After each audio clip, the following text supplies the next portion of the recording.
Hello student, आप सभी का अपने YouTube channel home science Ankita Srivastava में स्वागत है। स्टूडेंट, हम बीए 5th सेमेस्टर के होम साइंस का क्लास देख रहे हैं, जिसमें हमने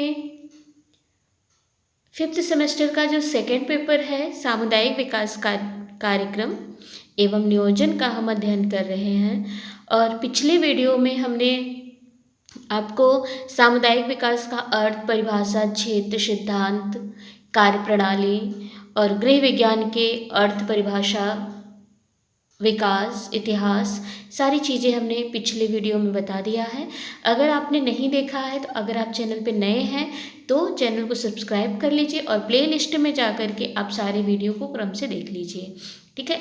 और मैं आपको बता दूं, आपका एग्ज़ाम बहुत जल्दी हो जाने वाला है, तो आप अपने प्रिपरेशन को थोड़ा सा रफ्तार दीजिए और बहुत अच्छी तरह से तैयारी कीजिएगा, क्योंकि आपका ये जो मेरिट होता है बहुत मैटर करता है इन फ्यूचर आपके सक्सेस के लिए, ठीक है। आज मैं आपको पढ़ाऊंगी स्टूडेंट कि गृह विज्ञान के इतिहास का। पिछले वीडियो में हमने आपको बताया कि गृह विज्ञान के इतिहास के विषय में, और हमने आपको बताया कि हर स्तर पे सिलेबस क्या होता है। तो यहाँ मैं आपको शॉर्ट फॉर्म में डायरेक्टली बताऊंगी कि कैसे इतिहास रहा होम साइंस का। तो एक साइड देखिए, हमने इधर आपको वन साइड आपको समय दिखाएंगे, हम आप सन दिखाएंगे, और दूसरी साइड हम दिखाएंगे आपको कि इस सन में क्या हुआ था, ठीक है।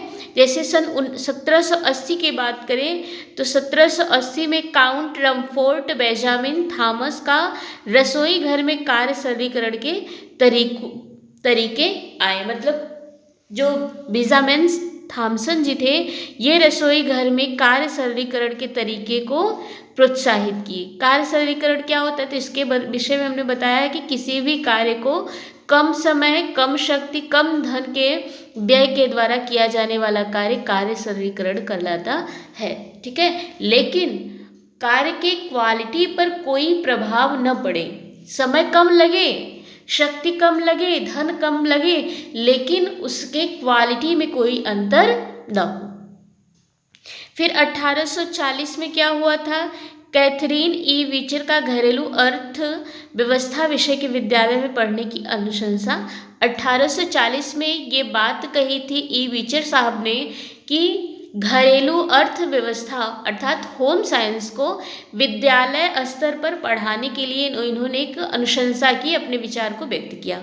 19वीं शताब्दी के उत्तरार्ध में क्या हुआ था, श्रीमती L.H. रिचर्ड ने गृह विज्ञान के महत्व को दर्शाया। बीचर महोदय ने क्या किया कि ये कहा कि घरेलू अर्थव्यवस्था जो है उसको विद्यालय में पढ़ाना चाहिए। फिर L.H. रिचर्ड जी ने क्या किया, इन्होंने गृह विज्ञान के महत्व को समझाया कि होम साइंस का कितना इम्पोर्टेंस है। इसके बाद 1909 में क्या हुआ, अमेरिकन होम इकोनॉमिक्स एसोसिएशन की स्थापना हुई। द मोस्ट इम्पॉर्टेंट टॉपिक आपसे पूछा जा सकता है कि अमेरिकन होम इकोनॉमिक्स एसोसिएशन की स्थापना कब हुई, तो आपका आंसर जाएगा 1909 में। 1920 से 1940 में क्या हुआ कि गृह शिल्प, घरेलू विज्ञान एवं घरेलू अर्थव्यवस्था की विषयवार शिक्षा। 1920 से 1940 में इन सब की विषयवार शिक्षा के लिए प्रोत्साहन मिला। इसके बाद स्टूडेंट 1948 में क्या हुआ कि मद्रास, अब तमिलनाडु जिसे कहते हैं, में कुछ स्कूलों में गृह विज्ञान पढ़ाने का प्रावधान रखा गया। मद्रास में 1948 में कुछ स्कूलों में गृह विज्ञान पढ़ाने का प्रावधान रखा गया। और 1936 में क्या हुआ था, तो 1936 में पंजाब में मिडिल स्कूल में गृह विज्ञान अनिवार्य किया गया। कहाँ पे, ये प्रश्न बहुत ज़्यादा पूछा जाता है। मिडिल स्कूल में गृह विज्ञान अनिवार्य विषय के रूप में कब स्टार्ट हुआ पंजाब में, 1936 में। 10 नवंबर 1932 में लेडी इरविन नई दिल्ली में गृह विज्ञान कॉलेज की स्थापना हुई। ये दोनों क्वेश्चन बहुत ज़्यादा पूछा जाता है, टीजीटी पीजीटी में पूछा जाता है कि मिडिल स्कूल में गृह विज्ञान अनिवार्य किस स्टेट में किया गया, किस राज्य में किया गया, आपका आंसर होगा पंजाब राज्य में। किस सन में हुआ? 1936 में। यहाँ से 2 क्वेश्चन बनते हैं, ठीक है। इसके बाद क्वेश्चन यहाँ से बनता है कि गृह विज्ञान विषय के लिए गृह विज्ञान कॉलेज की स्थापना कहाँ हुई, उसका नाम क्या है, कब हुई? तो नई दिल्ली में स्थापना हुई, उस कॉलेज का नाम है लेडी इरविन कॉलेज। कब हुई? तो 10 नवंबर 1932 को हुई। क्लियर है स्टूडेंट? देखिए जो इम्पॉर्टेंट है हमने उसको हाईलाइट कर दिया है, अपने दिमाग में एकदम इसको बैठा लीजिएगा। और हाँ, हमने बार बार आपको कहा है कि जब भी आप पढ़ने बैठिए तो पेन कॉपी लेकर के ज़रूर बैठिए। आप जितना अच्छे से नोट्स बना सकते हैं आप नोट्स बनाइए, आपके लिए बहुत प्रॉफिट होगा। इसके बाद स्टूडेंट क्वीन मेरी कॉलेज की स्थापना 1942 में हुई। विमेंस क्रिश्चियन कॉलेज की स्थापना 1946 में। ये 4 क्वेश्चन देख रहे हो ना, ये 4 क्वेश्चन में से एक क्वेश्चन टीजीटी में, 4 नहीं ये 5, यहाँ से सब, ये यहाँ से यहाँ तक समझ लीजिए, यहाँ से यहाँ तक में 2 क्वेश्चन आना ही आना है टीजीटी में। टीजीटी, पीजीटी, एलटी, जेआईसी में यहाँ से क्वेश्चन बनता ही बनता है। एक क्वेश्चन बनना 100% श्योर होता है, ठीक है। तो इसको आप याद रखिएगा। होम साइंस के आप स्टूडेंट हैं तो आपको एकदम रटा होना चाहिए। विमेंस क्रिश्चियन कॉलेज की स्थापना कब हुई? 1946 में। और आप बताइए भारत आज़ाद कब हुआ था? 1947 में। तो आज़ादी के जस्ट 1 साल पहले विमेंस क्रिश्चियन कॉलेज की स्थापना हुई। और government home science college Jabalpur की स्थापना कब हुई? 1954 में, मतलब स्वतंत्रता के बाद। अखिल भारतीय गृह विज्ञान संघ की स्थापना कब हुई? 1952 में, ठीक है। इस तरह से इसको आप याद रखिएगा। इसके बाद स्टूडेंट अब हम पढ़ेंगे गृह विज्ञान विषय के क्षेत्र। तो क्षेत्र के विषय हमने आपको कई बार बताया है, आज मैं फिर एक बार बता रही हूँ कि गृह विज्ञान विषय के कुल 5 शाखाएं हैं। इसको 5 भागों में बांटा गया है। इसके जो क्षेत्र हैं वो कितने हैं? तो 5 हैं, ठीक है। और इन्हीं 5 ट्रेडों के अध्ययन के द्वारा एक गृह विज्ञान विद्यार्थी के विषय में दक्षता हासिल हो जाती है। पहला ट्रेड है स्टूडेंट हमारा आहार एवं पोषण विज्ञान। आहार एवं पोषण विज्ञान जिसे हम फूड एंड न्यूट्रिशन साइंस कहते हैं। इसके अंतर्गत हमें भोजन के कार्य, भोजन के आवश्यकता, प्राप्ति के स्रोत, भोजन से प्राप्त होने वाले पौष्टिक तत्व कितने प्रकार के होते हैं और वे कहाँ से हमें प्राप्त होते हैं। इसके साथ साथ संतुलित आहार किसे कहते हैं, असंतुलित आहार किसे कहते हैं, किस पौष्टिक तत्व की कमी से कौन सा रोग होता है तो अधिकता से कौन सा रोग होता है, कौन सा आहार हम खाएंगे तो हमें कौन सा पौष्टिक तत्व मिलेगा, उन पौष्टिक तत्वों के कार्य क्या होते हैं, ठीक है। इसके साथ साथ भोजन पकाने की विभिन्न विधियों का अध्ययन कराया जाता है। भोजन संरक्षण कैसे किया जाएगा इसको बताया जाता है। भोज्य पदार्थों को विषाक्त होने से कैसे बचाया जा सकता है और भोज्य पदार्थ विषाक्त कैसे होते हैं, ये चीज़ें आपको बताई जाती हैं। इसके साथ साथ विभिन्न अवस्थाओं में पोषण बताया जाता है, जैसे शैशवावस्था, बाल्यावस्था, किशोरावस्था, प्रौढ़ावस्था, वृद्धावस्था, धात्री अवस्था। गर्भावस्था में व्यक्ति को कितने न्यूट्रिशन की आवश्यकता होती है, चाहे वो प्रोटीन हो, कार्बोहाइड्रेट, विटामिन, खनिज लवण, जल, वसा, रेशा, कोई भी पौष्टिक तत्व हो, इनकी कितनी मात्रा की आवश्यकता होगी, ये हमको बताया जाता है फूड एंड न्यूट्रिशन साइंस में। इसके साथ साथ हर एज में कितने पौष्टिक तत्व की आवश्यकता होगी, इसके लिए हमको आरडीए पढ़ाया जाता है, ठीक है। इसके साथ साथ विभिन्न रोगों में कौन सा हमें आहार ग्रहण करना चाहिए और कौन सा आहार हमें ग्रहण नहीं करना चाहिए, आपको फूड एंड न्यूट्रिशन साइंस में पढ़ाया जाता है। कहने का मतलब सीधा सीधा है कि जब आप गृह विज्ञान का अध्ययन करते हैं तो फूड एंड न्यूट्रिशन साइंस इसका पहला विषय क्षेत्र होता है, जिसके अध्ययन के द्वारा आप एक अच्छे हेल्थ गाइडर बन सकते हैं। आप अपनी फैमिली के, अपने इष्ट मित्र के हेल्थ का बहुत अच्छे से ध्यान रख सकते हैं। तो एक कुशल गृहिणी के लिए अत्यंत आवश्यक होता है कि वह एक अच्छी हेल्थ गाइडर भी हो। इसके बाद स्टूडेंट हमारा सेकेंड है सेकेंड ट्रेड है होम साइंस का वस्त्र विज्ञान एवं परिधान, क्लोथिंग एंड टेक्सटाइल। इसमें स्टूडेंट आपको वस्त्रों के विषय में अध्ययन कराया जाता है, क्योंकि वस्त्र क्या है, मनुष्य की मूलभूत आवश्यकता में दूसरी आवश्यकताएं में आती हैं। पहला हमारा होता है भोजन, दूसरा होता है वस्त्र और तीसरा होता है मकान। तो फूड एंड न्यूट्रिशन साइंस जब आप पढ़ते हैं तो आपको भोजन के संबंध में जानकारी दी जाती है, और जब आप क्लोथिंग एंड टेक्सटाइल पढ़ते हैं तो आपको वस्त्रों के विषय में जानकारी दी जाती है कि पहली बात तो वस्त्र बनते कैसे हैं। वस्त्र बनाने के लिए हमें रेशों की ज़रूरत होती है। रेशों को जब हम ऐंठन देते हैं, ट्विस्ट करते हैं, तो वो धागा बनता है, और धागे से जब हम बुनाई की प्रक्रिया करते हैं तो वस्त्र बनता है। लेकिन कैसा, जो कि पहनने योग्य नहीं होता है, वो वस्त्र बनता है, क्लोथ बनता है। लेकिन जब आप उसकी परिसज्जा कर देते हैं, विभिन्न प्रकार के डेकोरेशन आप कर देते हो, विभिन्न प्रकार की परिसज्जाएं कर देते हो, जैसे कि उसमें उसकी सिलाई करना, उसमें माड़ी देना, उसकी कैलेंडरिंग करना, ठीक है, कढ़ाई करना और लेस लगा देना, ये तमाम प्रकार की जो आप परिसज्जाएं कर देते हैं, तब वो क्या हो जाता है, परिधान हो जाता है, वस्त्र हो जाता है। ठीक है, तो एक तंतु का निर्माण कैसे होगा। पहली बात तो तंतु कितने प्रकार के होते हैं, आपको पता ही है कि तंतु दो प्रकार के होते हैं, प्राकृतिक तंतु और कृत्रिम तंतु।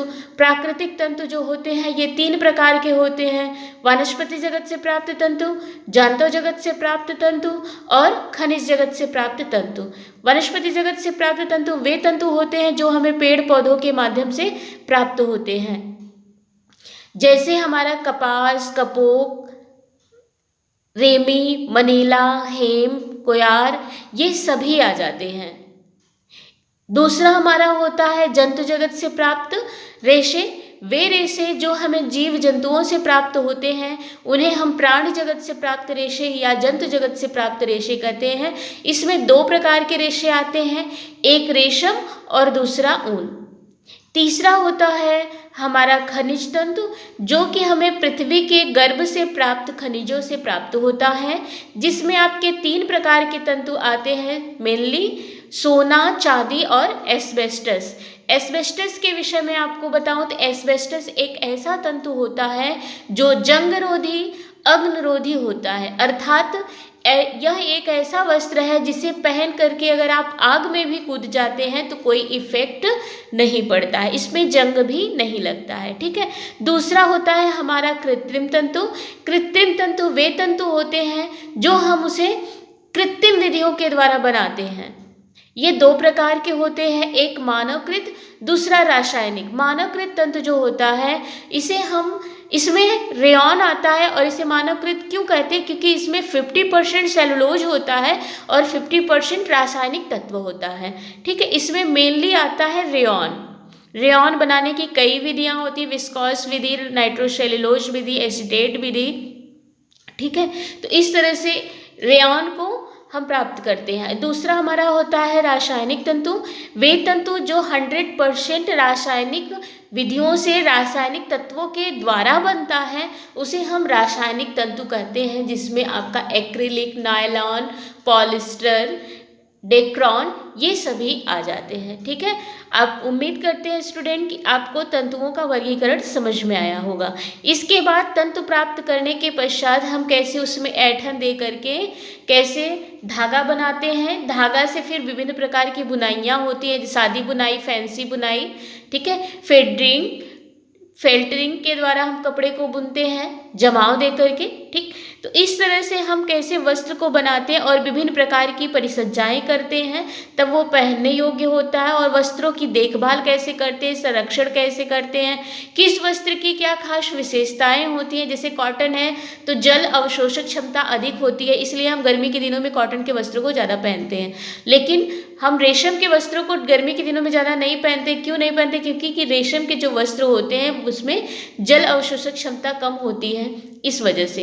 और जो ऊनी वस्त्र होते हैं ये ताप को, हमारे शरीर के ताप को बनाए रखते हैं, जिसे हम ठंडी के दिनों में वेयर करते हैं। इस तरह से वस्त्रों के विषय में हमको संपूर्ण जानकारी वस्त्र विज्ञान परिधान में दिया जाता है। और इसके साथ साथ वस्त्रों पे लगे दाग धब्बे को छुड़ाना, कैसे वस्त्रों पे अगर दाग लग जाएगा तो आप उसको कैसे छुड़ाएंगे, अपने वस्त्रों की कैसे देखभाल करेंगे, ये सारी चीज़ें आपको वस्त्र विज्ञान एवं परिधान में पढ़ाया जाता है। तीसरा है स्टूडेंट ह्यूमन डेवलपमेंट, मानव विकास। मानव विकास के अंतर्गत आपको गृह विज्ञान विषय में जब बच्चा माँ के गर्भ में आता है तब से लेकर के वृद्धावस्था तक का अध्ययन कराया जाता है। इसका जो क्षेत्र है बहुत ज़्यादा विराट है। जब बच्चा माँ के गर्भ में आता है तो कौन कौन सी ऐसी चीज़ें हैं जो कि बच्चे के विकास को इफ़ेक्ट करता है। विशेष रूप से तो आपको पता ही है कि माँ का खान पान, माँ की हर एक एक्टिविटी बच्चे के विकास को प्रभावित करती है, चाहे वो माँ का न्यूट्रिशन हो, माँ के द्वारा लिया गया आहार हो, या माँ की संवेगात्मक स्थिति हो, सामाजिक स्थिति हो। तो माँ जो भी कार्य करती है उसका सीधा इफेक्ट बच्चे के विकास पे पड़ता है। ठीक है, तो मानव विकास में बच्चा जब माँ के गर्भ में होता है तब उसकी देखभाल कैसे करेंगे, फिर उसके बाद शैशवावस्था में बच्चा जब जन्म ले लेता है, शैशवावस्था में आता है, बाल्यावस्था, किशोरावस्था, प्रौढ़ावस्था, वृद्धावस्था में कैसे उसका विकास होता है, कैसे उसकी देखभाल करनी चाहिए, कैसे उसको शिक्षित करना चाहिए, कैसे उसको सुयोग्य नागरिक बनाना चाहिए, ये सारी शिक्षाएं आपको गृह विज्ञान के मानव विकास ट्रेड में दी जाती है। इसके साथ साथ विभिन्न प्रकार के सिद्धांत, चाहे वो संज्ञानात्मक विकास से संबंधित हो, संवेग से संबंधित हो, नैतिक विकास से संबंधित हो, सामाजिक विकास से संबंधित हो, सारे सिद्धांत को आपको मानव विकास के अंतर्गत पढ़ाया जाता है। कहने का मतलब मानव विकास जो ट्रेड है, ह्यूमन डेवलपमेंट, एक ऐसा ट्रेड है जिसमें बच्चे का सर्वांगीण विकास कैसे हो इस पर अध्ययन कराया जाता है। हमारा फोर्थ जो टॉपिक है, जो क्षेत्र है, वो है प्रसार शिक्षा का। प्रसार शिक्षा जिसे हम इंग्लिश में एक्सटेंशन एजुकेशन कहते हैं। एक्सटेंशन का मतलब होता है, एक्सटेंशन एजुकेशन अर्थात प्रसार शिक्षा का मतलब होता है किसी भी विषय वस्तु से संबंधित ज्ञान के फैलाव को हम प्रसार शिक्षा कहते हैं। अर्थात यह एक ऐसी शिक्षा है जिसे हम अनौपचारिक रूप से उन समूहों में देते हैं जिन्हें जो कि शिक्षा से वंचित होते हैं। विशेष रूप से ग्रामीण परिवेश के वो लोग जो कि शिक्षा से वंचित रहते हैं, उन्हें शिक्षित करने का काम प्रसार शिक्षा के अंतर्गत किया जाता है। इसमें सरकार द्वारा चलाए जाने वाली सरकारी एवं गैर सरकारी संगठनों के विषय में बताया जाता है। ग्रामीण लोगों के विकास से संबंधित जो भी योजनाएं गवर्नमेंट द्वारा चलाई जा रही हैं उनको ग्रामीणों तक पहुंचाने का कार्य भी बताया जाता है। प्रसार शिक्षक जो होता है वो अनुसंधान केंद्रों को और जनता को जोड़ने का कार्य करता है। तो इस तरह से परिवार के सदस्यों का सार्वभौमिक विकास करना या सार्वभौमिक विकास के लिए प्रसार शिक्षा अत्यंत आवश्यक होता है। प्रत्येक व्यक्ति के जीवन स्तर में सुधार करना इसका प्रमुख लक्ष्य होता है।